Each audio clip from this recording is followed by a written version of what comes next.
जैसे मूसलधार बारिश शुरू हुई तो ब्रजवासी घबरा गए। कन्हैया लाला भैया देख ले भाई, तू माने ना है, हमने पहले ही मना करी मती करावे इंद्र की पूजा बंद, पर तू मानता ही नहीं। अब देख इंद्र कुपित हो गया, अब इसके कोप से हमें कौन बचाएगा।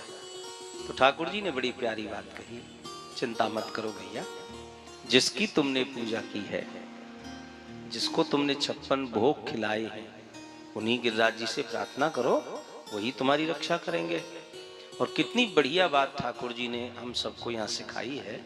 भगवान ये कहना चाहते हैं कि जीवन में जब भी संकट आवे, संकट तो आते जाते रहेंगे, इनका कोई वो नहीं है, ये तो आएंगे जाएंगे आएंगे जाएंगे आएंगे जाएंगे, इन सब दोनों के बीच में, दुख सुख के बीच में ही अपन लोगों को जीना है जीवन भर, तो इनकी ज्यादा परवाह करनी नहीं है। लेकिन फिर भी जब भी संकट आवे तो उसी के पास जाओ जिसकी तुम पूजा करते हो, दौड़ करके उसी के पास जाओ, जाके उसको अधिकार से पूछो, भैया मेरी पूजा में क्या कमी रह गई बता, कहां मैंने गलती की, मेरा क्या अपराध बना मुझसे, कौन सी ऐसी तेरी सेवा पूजा में कमी हो गई जो मेरे जीवन में आज ये संकट का पहाड़ खड़ा हो गया।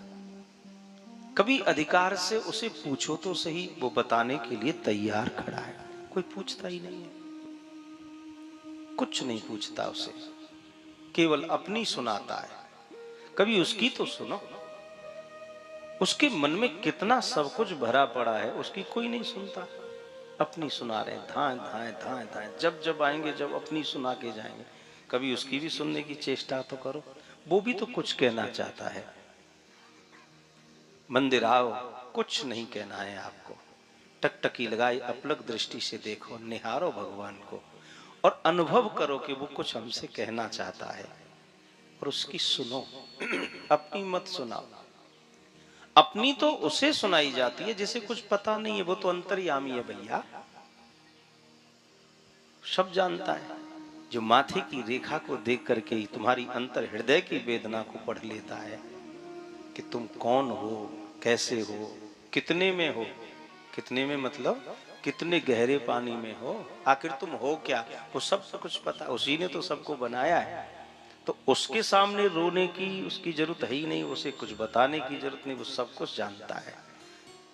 हम नहीं जानते, हमें कुछ नहीं पता, इसलिए उनकी सुन लो कि वो क्या कहना चाहते, उनके विषय में हमें कुछ नहीं पता। उनकी भी परिस्थितियां हैं, उनकी भी परेशानी तो यहाँ सबने, देखिए चाहे तो कोई अवतारी है चाहे संसारी, इस संसार में आकर के सब इसी परिस्थितियों में जकड़े हुए हैं। कभी कभी भगवान राघवेंद्र सरकार राम जी के और कभी कभी कन्हैया के जीवन चरित्र पर कभी कभी बैठकर एकांत में नजर डालनी चाहिए, चिंतन करना चाहिए, तो आपको पता लगेगा कि हमारे जीवन में तो बहुत आनंद है। भगवान श्री कृष्ण को देखिए, महापुरुषों ने बताया पहले भगवान के चरणों का चिंतन करना चाहिए, चरणों का, चरणों से चिंतन प्रारंभ करो, ध्यान लगाओ तो पहले भगवान के चरणों का ध्यान, क्योंकि भगवान के चरणों में ध्वजा वज्र अंकुश आदि के चिन्ह बने हुए हैं। उन ध्वजा वज्र अंकुश आदि से हमारे हृदय में बैठे जो कामादिक शत्रु हैं ना, वो कट कट करके नष्ट हो जाएंगे, हृदय निर्मल हो जाएगा, उस हृदय में भगवान का वास हो जाएगा। सीधी सी बात है, जहां राम तहां काम नहीं, और जहां काम नहीं राम। जिस हृदय में पहले कामादिक शत्रुओं को बिठाए हुए हो, उसमें सोचो कि राम जी आ जाएं, कन्हैया आ जाएं, कभी नहीं आएंगे। इसलिए हृदय में पहले भगवान को बिठाओ, ताकि ये कामादिक शत्रुओं की हिम्मत ही न पड़े यहाँ आने की। तो फिर भगवान के नाभि देश का चिंतन करें, फिर वक्षस्थल का चिंतन करें, फिर अंत में कहा भगवान के मुस्कुराते हुए मुखमंडल का चिंतन करिए। किसी विग्रह में देखा हो, किसी चित्रपट में देखा हो, जहां भी देखा है तो ठाकुर जी को आपने मुस्कुराते हुए ही देखा होगा। कभी भगवान को ऐसे माथे पर हाथ धर के देखा है बैठे, कहीं चिंताग्रस्त देखा है भगवान को? नहीं, वो जब भी देखो बंसी बजा रहे हैं, मुस्कुरा रहे हैं।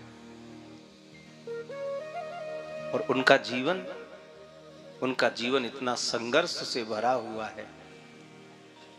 जन्म कहां हुआ है?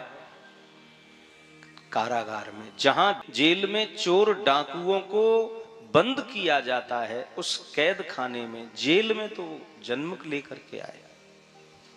और जन्म लेते ही तुरंत उसी क्षण अपनी जननी को, अपने पिता को त्यागना पड़ा।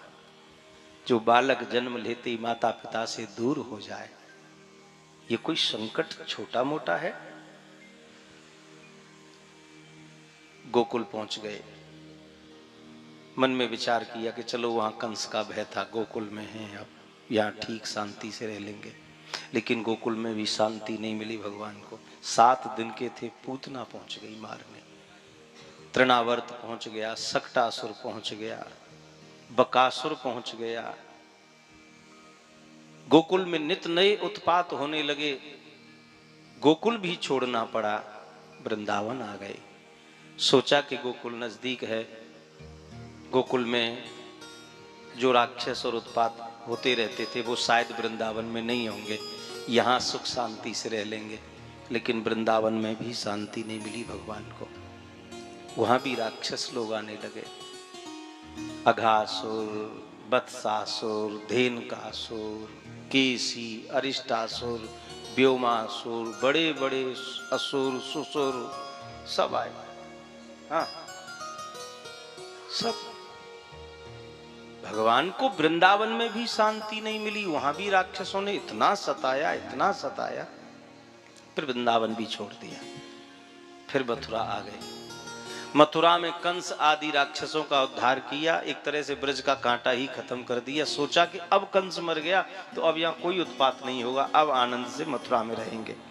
लेकिन साहब मथुरा में भी शांति नहीं मिली। कंस के ससुर, इसीलिए मैंने कहा असुर और ससुर दोनों ही आए भगवान को सताने। पहले कंस ने असुर भेजे, जब इनसे बात नहीं बनी तो फिर कंस का ससुर आया जरासंध, उसने मथुरा पर चढ़ाई कर दी।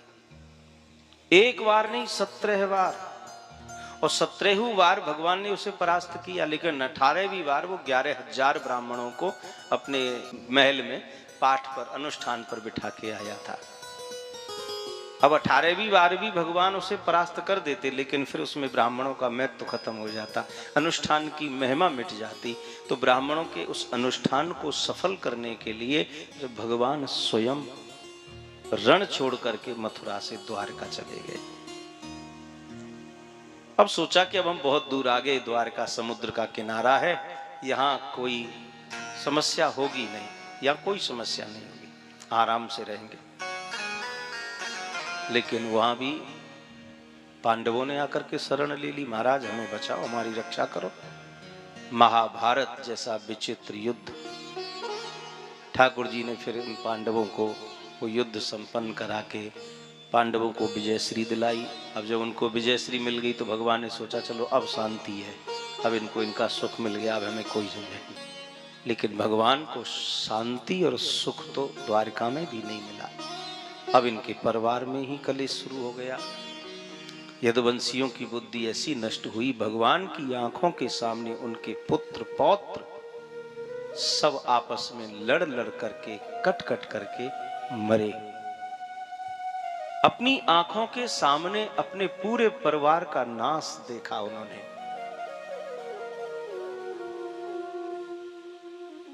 लेकिन फिर भी ठाकुर जी कभी भी चिंताग्रस्त नहीं दिखे,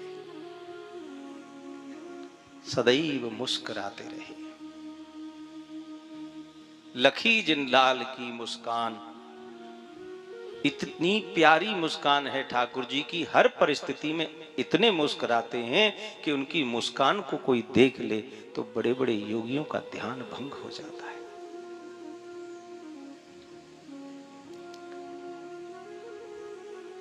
तो भगवान के इस चरित्र से हमें ये सीखना है कि सब कुछ नष्ट हो रहा है उनके सामने, एक पल की भी उनको सुख शांति नहीं मिली संसार में।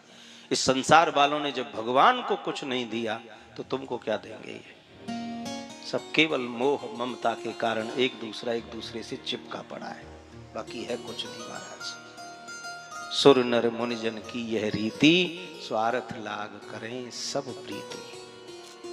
केवल स्वार्थ का प्रेम है। जब भगवान को यहाँ कुछ नहीं मिला तो हमको क्या मिलेगा? और हम उम्मीद भी क्यों करें भैया? दुनिया वालों ने तो भगवान को नहीं छोड़ा, सा उनके बच्चों ने भगवान पर भी अपने पिता पर वार किया साहब। कृष्ण बलराम जब इनको बचाने गए, आपस में लड़ रहे, तो कृष्ण बलराम को मारने दौड़े। तब बलराम जी ने कन्हैया से कहा, भैया स्वयं को बचा ले कन्हैया, यहां तो वही होना है जो होगा, पर जिसने स्वयं की रक्षा की है वो सबसे बड़ा बहादुर है।